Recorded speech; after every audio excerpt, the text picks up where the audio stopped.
नमस्कार, मैं Amit commerce point से अमित सर। आज आप लोगों के बीच में video number second special cash book chapter number 10 CBSE class 11 का लेकर के आया। इससे लास्ट वाली वीडियो में मैंने आपको सिंपल कैश बुक के बारे में, उसके मीनिंग्स के बारे में, उसके मेथड के बारे में बताया था, उसके फॉर्मूले के बारे में बताया था, आपको क्वेश्चन भी करके दिखाया। आज हम लोग सेकंड कॉलम कैश बुक की बात करेंगे और ये सेकंड कॉलम क्या होता है, इसका क्या मोटिव है, क्या इसका ऑब्जेक्टिव होते हैं वो हम देखेंगे, कैसे क्वेश्चन करना है ये हम देखेंगे। तो चलते हैं इंटरेस्टेड वीडियो की तरफ। वीडियो को एंड तक जरूर देखें। सबसे पहले आ रहा है टू कॉलम कैश बुक। देखिए नाम क्या है इसका, two column cash book. Cash book तो आप समझ रहे हैं बिल्कुल कि कैश बुक का मतलब क्या होता है। कैश बुक का मतलब आपको ये समझना है, कैश का आना और कैश का जाना।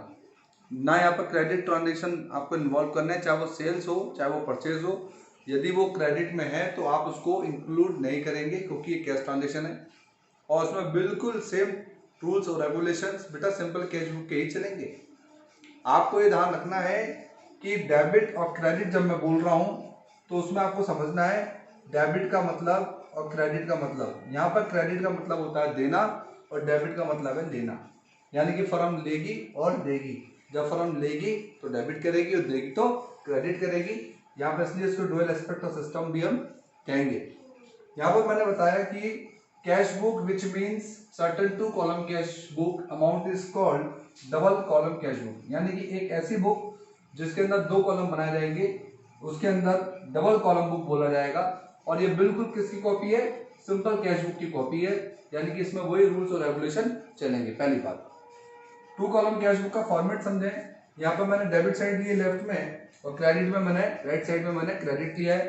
टू कॉलम में date particular LF voucher number cash discount, फिर same date particular LF voucher number cash और डिस्काउंट।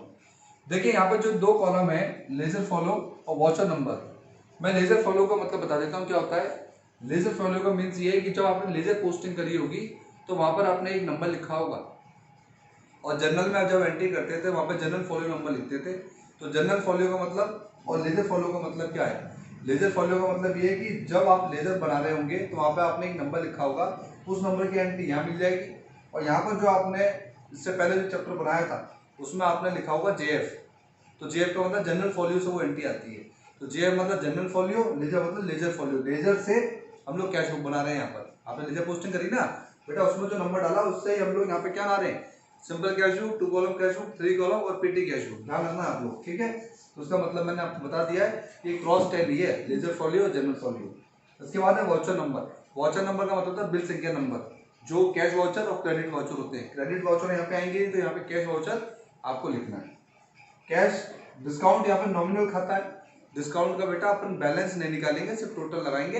डेबिट का डेबिट में और क्रेडिट का क्रेडिट में। जब भी डिस्काउंट रिसीव होगा वो क्रेडिट में जाएगा और डिस्काउंट पेड होगा तो बेटा डेबिट में जाएगा।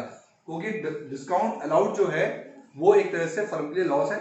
डिस्काउंट पेड मतलब लॉस है और लॉस हमेशा बढ़ते हैं तो डेबिट होते हैं। यहाँ पर डिस्काउंट रिसीव इनकम है। जब भी इनकम बढ़ती है तो क्रेडिट होती है, तो डिस्काउंट रिसीव क्या होगा, क्रेडिट होगा। तो परचेज पर डिस्काउंट रिसीव आएगा और सेल्स पर डिस्काउंट अलाउड आएगा। ये मैंने आपको समझा दिया। अब हम समझते हैं note. It should be remember that discount column on both sides are merely total and never balanced. यानी कि हमें ये ध्यान रखना होगा कि हमें जब दोनों टोटल लगाएं तो उसमें हमें टोटल लगा के छोड़ देना है। जैसे मान लीजिए यहाँ का टोटल आ रहा है 300 और यहाँ का आ रहा है 200, तो हमें यहाँ का टोटल लगा के छोड़ देना है, इनका बैलेंस 100 रुपीज नहीं निकालना है। And they represent merely memorandum column, so they do not represent discount account। यानी कि सिर्फ एक याददाश्त के लिए, एक ध्यान रखने के लिए बनाया जा रहा है। मेमोरेंडम मतलब स्मरणार्थ तौर पर बनाया जा रहा है। अकाउंटिंग में इसका कोई लेना देना नहीं है। डिस्काउंट में दो चीज बनाई है मैंने, discount allowed, discount receive. Discount receive income है और डिस्काउंट अलाउड हमारे लिए एक्सपेंस है। एक्सपेंस डेबिट होते हैं और इनकम क्रेडिट होती है। मैं आगे बढ़ना चाहूंगा।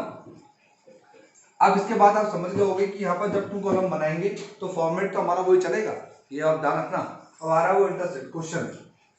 From the following transactions prepare Gopal and book with the discount column and cash column.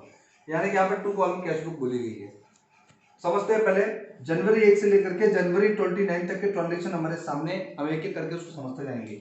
देखिए कैश बैलेंस एक तरीका है। तो जब आप ये कॉलम बुक बनाओगे तो यहाँ पे क्या लिख दोगे आप, इस तरीके से टू बैलेंस बीडी लिख देंगे और कैश में कितना लिख देंगे, 1000 रुपीज। उसके बाद सोल्ड करने पे बेटा पैसा आता है तो तीसरे नंबर की जो एंट्री है वो यहाँ हो जाएगी। ठीक है, सोल्ड के नाम से, मतलब टू सेल लिख करके, मैं कर नहीं रहा हूँ, जगह नहीं इस मारे। तो ये एंट्री क्या होगी, टू सेल। ठीक है, कितने रुपए आ जाएंगे, 8,000। ठीक है, उसके बाद परचेज गुड्स, बेटा परचेज करने में पैसा आता है जाता है, जाता है बेटा, तो कितना गया 5,000 बाय परचेज। ठीक है, कैश कॉलम में लिख देना। रिसीव कैश फ्रॉम, है ना, अनिल से क्या एंड डिस्काउंट अलाउड। देखिए देखिए, अब मैं आप लोगों के सामने एक क्वेश्चन करके दिखाऊंगा सॉल्व कि किस तरह से इसको करना है। तो सबसे पहले देखिए आप, यहाँ पे कैश बैलेंस लिखा हुआ है, तो यहाँ पे आ जाएगा टू बैलेंस बीडी, कितना आएगा 1,000 रुपये। ठीक है ना, कैश बैलेंस ओपनिंग बैलेंस होता है, टू बैलेंस बीडी 1,000 रुपये आ गया। अब देखिए यहाँ पे सोल्ड गुड्स लिखा हुआ है, देखिए सोल्ड करने में पैसा फर्म के पास आएगा, तो बेचने पर माल जाएगा लेकिन पैसा आएगा, कितना आएगा 8,000 रुपये। एंट्री बनाओगे तो क्या बनेगी, cash account debit to sale, तो cash account debit to sale, तो ये रहा कैश, ये रहा सेल, कैश टू सेल। ठीक है, परचेज गुड्स, परचेज करने में पैसा जाता है, purchase account debit to cash, तो देखिए ये रहा कैश और यहाँ पे लिखा हुआ बाय परचेज, कैश में लिखा है बाय परचेज 5,000 रुपये।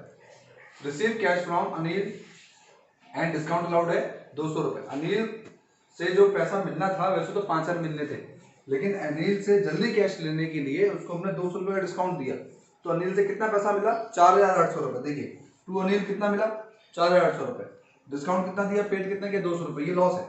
ठीक है ना, ये अनिल को कितना फायदा हो गया, 200 रुपये का। अनिल ने फर्म को कितना दिया, 4800 रुपये। ठीक है, paid to Ram and company discount receive कितना, 6,000 रुपये, यहाँ पे लिखा है 300 रुपये। देखिए पेड टू राम, तो यहाँ पे लिखेंगे हम लोग बाय राम। अब यहाँ पर 300 रुपये तो डिस्काउंट रिसीव हो गए, ये इनकम हो गई फर्म की, और 6,000 रुपये हमने उसको पेड किया है, कितना 6,000 रुपये। ठीक है, पेड करने का डिक्रीज होता है हमारा कैश, तो बाय साइड में आएगा। सोल्ड गुड्स टू मॉन, ये एंट्री आप नहीं करोगे, इसके लिए नोट डाल देना, क्योंकि ये क्रेडिट ट्रांजेक्शन है और हम लोग इसको कैश कॉलम में नहीं लेंगे। कैश सेल करने में पैसा आता है, तो लिखेंगे टू सेल 7,500 रुपये सीधा। वेजेस पेड, कैश डिक्रीज हो रहा है, इंक्रीज होगा तो डेबिट, डिक्रीज होगा तो बाय साइड में, बाय साइड में लिख दो कैश कॉलम में। Paid to Son in full settlement, फिर फुल सेटलमेंट की एंट्री हो गई, पेड करने की बाय सोन, फिर रिसीव हो गया, फिर इनकम हो गई, फिर पेड कर दे 3,800 रुपये, डिक्रीज योर कैश। फिर रिसीव, इंक्रीज योर कैश, कौन है, टू कृष्णा, टू कृष्णा के नाम से एंट्री कर दो 3,920 रुपए, 4,000 रुपए का 2% डिस्काउंट है, तो 2% डिस्काउंट आपने अलाउ किया है, तो 2% आप निकाल लीजिए, इसका कितना होता है देख लीजिए, तो 80 रुपीज आएगा बेटा, 80 रुपये डिस्काउंट आ गया, 4,000 में से 80 गया तो 3,920 आ गया। ठीक है, इतना पे कर दिया, इतने का लॉस हो गया। बाकी लिखा हुआ commission receive, to commission receive कितना है 400। ये सारा समझ में आ गया आपको, कैसे आपने जब जब पैसा आया डेबिट, जब जब गया क्रेडिट, उधार आएगा ही नहीं। अब इन सबको प्लस कर लीजिए, 25,620 रुपीज। बेटा हमेशा ध्यान रखना, डेबिट ज्यादा होगा पैसा ज्यादा आएगा, और क्रेडिट का मतलब पैसा जाएगा। अब आ कितना रहा है बेटा, आ तो रहा है 25,620, और जा कितना रहा है बेटा, यहाँ तक का टोटल कर लेना, 5 और 6 11 और 2, ये हो गया हमारा 13,100 प्लस 3,800, तो टोटल बेटा हो जाएगा 16,500, इतना चला गया। अब इसमें से इसको माइनस कर दो, बचा हुआ कैश हमारे पास कितना पड़ा हुआ है, 8,720 रुपए। ये मालूम पड़ता है मेरे को ट्रांजेक्शन का करने के बाद। देखिए हमने यहाँ पे डिस्काउंट कॉलम को जो टोटल लगाया है वो है 280 और 500, जबकि हमने इसका बैलेंस नहीं निकाला है, यानी कि नॉमिनल अकाउंट का बैलेंस नहीं निकाला जाएगा। ये क्वेश्चन समझने के बाद आप इसमें ध्यान रखना, अगर जीएसटी में सीजीएसटी, एचजीएसटी और आईजीएसटी आ जाए, इंटरेस्ट रेट और इंटरेस्ट रेट, ये बहुत बड़ा टॉपिक है, जब वीडियो बनाऊंगा समझाऊंगा। अभी केवल इतना समझना है, अगर परचेज पे आ जाए तो आप बाय साइड में एंट्री करेंगे, और अगर यहाँ पर आ जाए सेल्स पे आ जाए तो आप टू में एंट्री करेंगे, टू आउटपुट सीजीएसटी, एचजीएसटी और आईजीएसटी के नाम से, और बाय इनपुट सीजीएसटी, एचजीएसटी और आईजीएसटी के नाम से। टीएस गढ़वाल के अंदर एक चीज दे रखी है, इसलिए मैंने बता दिया है, कंफ्यूज नहीं हुए। जो भी आपने माल बेचा है या जो माल खरीदा है, ये उसी को ऊपर चार्ज किया जाएगा, केंद्र सरकार और राज्य सरकार उसको ले लेंगी। ठीक है, तो नेक्स्ट वीडियो में मैं आप लोगों के बीच में 3 कॉलम कैश बुक लेके आऊंगा। हो सकता है कि सीबीएसई के बोर्ड में टीएस गढ़वाल की बुक में 2 कॉलम में कैश और बैंक दे रखा हो, बच्चे स्टूडेंट कंफ्यूज ना हो। मेरी नेक्स्ट वीडियो जो होगी वो 3 कॉलम कैश बुक होगी, जिसमें मैं कैश, बैंक और डिस्काउंट के ऊपर आपको पूरा फॉर्मेट समझाऊंगा। तब तक के लिए बराबर मेरी वीडियो देखते रहें, और पसंद आने पर कमेंट, शेयर, सब्सक्राइब और बेल बटन बजाते रहें, जिससे मेरी नई वीडियो आप लोगों को मिलती रहे। ज्यादा से ज्यादा शेयर करें। धन्यवाद, थैंक यू वेरी मच।